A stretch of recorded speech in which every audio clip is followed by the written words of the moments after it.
Hi everyone, and this is Rosa. Welcome back to When You're Ready. So, let's be honest. We're in the middle of a really tense time.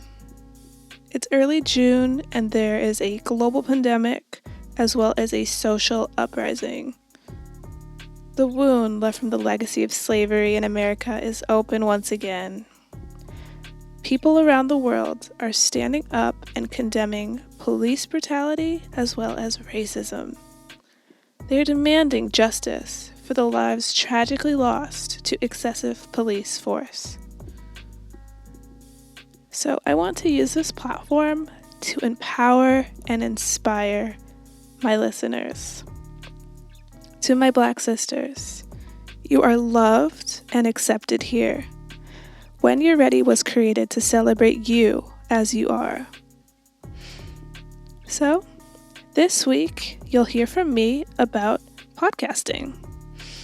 I'll talk about the tools I use, the structure of my interviews, and then my thoughts on creating alone versus creating with partners. So shout out to my cousin Garrett who inspired this episode. He asked me a lot of great questions that I used to frame what you're going to hear in a minute. So, this is Rosa on how to start a podcast.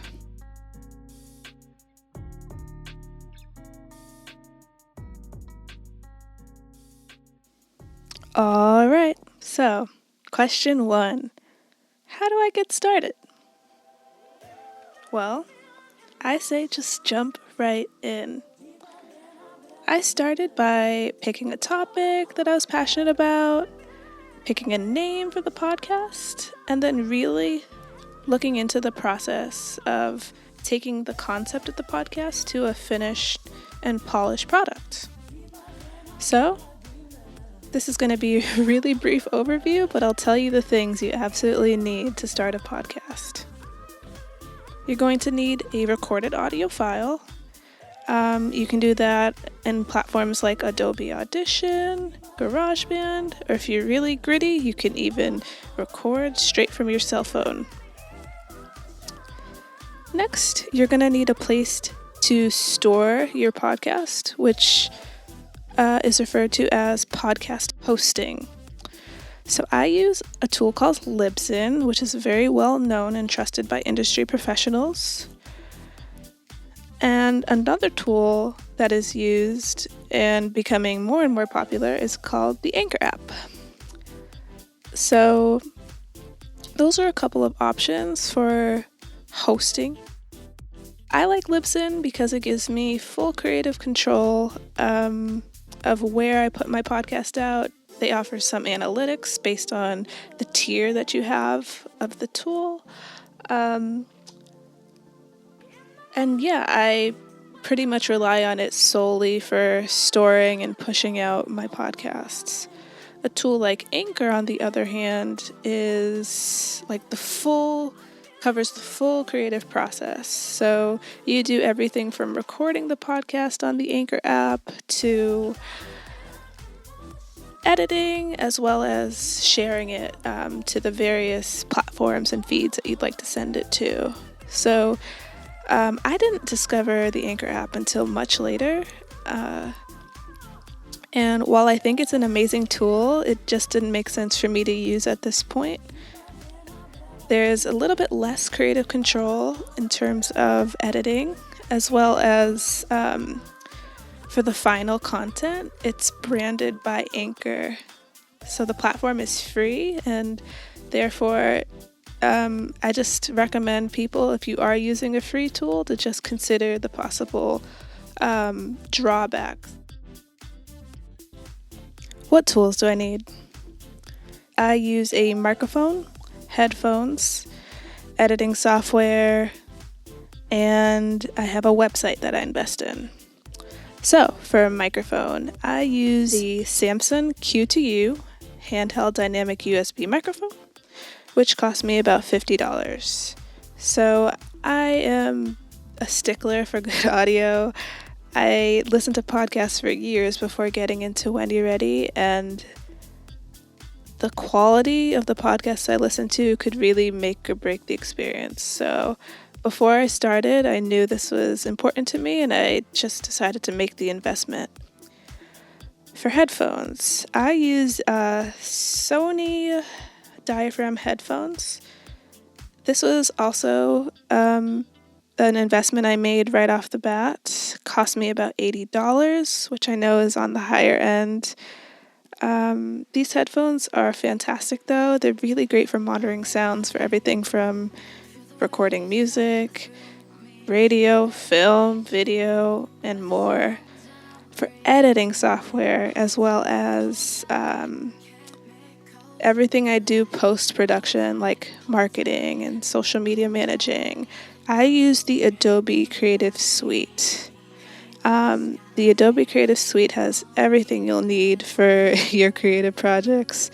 For podcasting in particular, I use the Adobe Audition tool, which is just wrapped right up in the bundle. For me, it costs about $55 a month.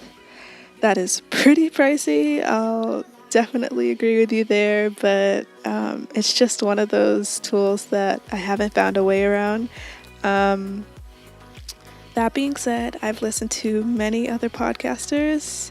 I believe some of them use tools like GarageBand, and there are a ton of different editing tools you can use that are probably lower cost or free. So if you're not ready to put down like $40, $50 a month, don't. See what else is out there. Oh, another app I really love within the Adobe Creative Suite is called Adobe Spark Post. So I use it for all of my social media posts and sometimes even some of my logos. Adobe Spark Post has templates which you can customize that are created by just amazing designers and other creatives. And then lastly, I really like this app called Plann with 2 N's. I use it for just visualizing my Instagram feed before uploading content. Lastly, I invested in a website. I currently use WordPress, which I think is awesome if you're just trying to put something out there that is professional looking and customizable but low cost. It's also Squarespace, which is really popular. And I myself, I'm considering a tool called Webflow, which is a powerful, flexible website creation tool. What do you talk about, Rosa? I do like to keep my options pretty wide, but the podcast is centered around the experiences of Black and brown women creatives. I set up the podcast in a pretty standard Q&A format and zoom into the guest's personal journey. We talk about everything from their upbringing, their professional experiences, and then their latest projects. Do you think it's better to record alone or to have a partner? This is a hot question. My answer is, it depends. Here are some things to consider though. If you are going to create alone, you do have full creative freedom, flexible scheduling, and then you can set the time commitment you want. Some drawbacks? You have full creative freedom. This is definitely one of my biggest pain points. I care so much about the project that I often get overwhelmed and end up doing nothing. I'm sure others can relate. So, to mitigate that, I encourage others to really set goals and priorities to keep moving forward and just don't try to do everything at once.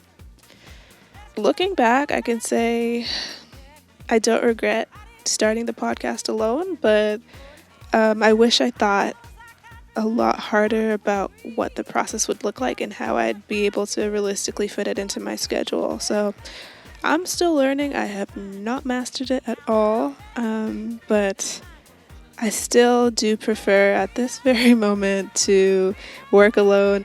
All that being said, I'm just going to be frank with you. This is work, like real actual work. I heard Helen Tran, a well-known designer, an entrepreneur say this. If you're going to eat expletive, do it quickly. So that just means if you're going to do something, just be all in. Like, commit to it and put your heart and soul into the work.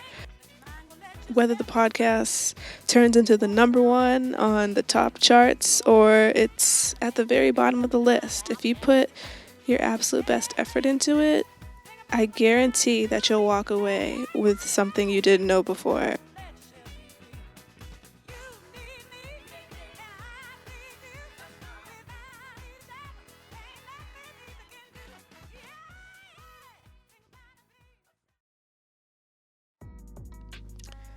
Did you enjoy this episode? I really hope you did. If so, please review, share, and subscribe. This podcast only grows with your support. Every DM, comment, like is so appreciated. Thank you for joining the journey. Stay safe, everyone.